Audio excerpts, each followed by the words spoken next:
Kate Monroe.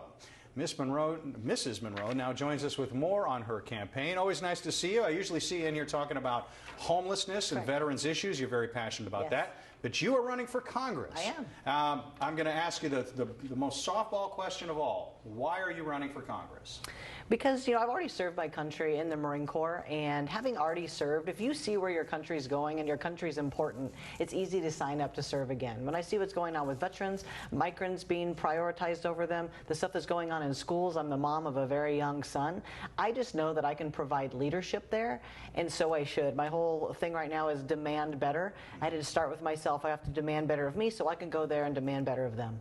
And we talked off camera, the Senate, they didn't pass the bill, but they presented this bipartisan bill that's supposedly tougher on the border. Former President Donald Trump and a lot of conservatives are against this. Your stance on that? I mean, tougher on the border.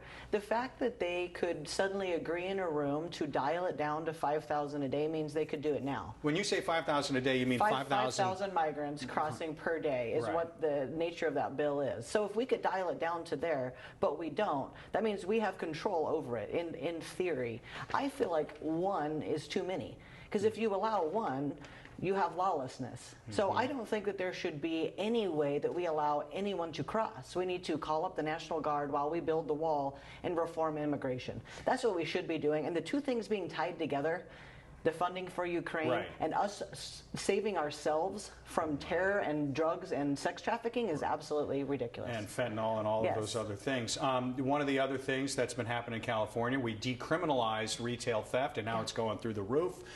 You and I were talking a little bit off camera. What's your take on the fact that, let's just be honest, state government's been soft on crime in California. Is that a position you're taking?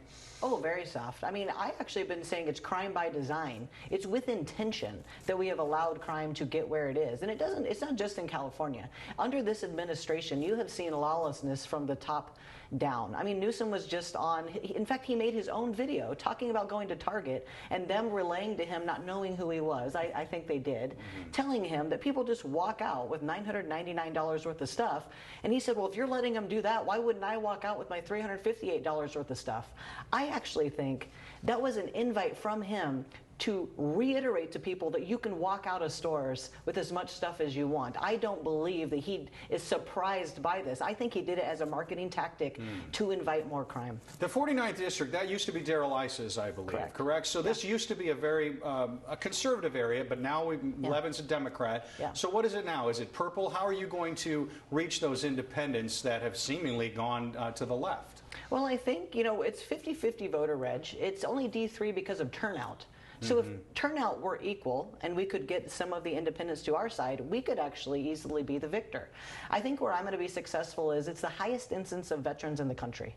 Being a Marine Corps veteran, where all I do, as you know, with VETCOMM is help veterans get through the adversarial process, which is the VA. In fact, for your viewers, we were able to do $54 million in lifetime income just last year, just for viewers of KUSI that found us. Wonderful. So nobody's more serious about veterans. I've been very vocal and open about my stance on homelessness, solutions for cleaning it up. And I just think if people are looking at who's running, they want a solution provider. They want somebody who's going to take a hard stand, provide solutions, and provide leadership. And I am just that person. And I don't think it's a partisan issue, the border being open, crime, homelessness, drugs, lawlessness. Nobody wants that. It doesn't matter what side of the aisle you are on. It should not be a partisan issue. It should not. Kate Monroe, always great to see you. Thank you so much. You got a beautiful family off camera over there. It's glad that you got to bring those guys in as well. Thank you so much. All right. Thank you so much.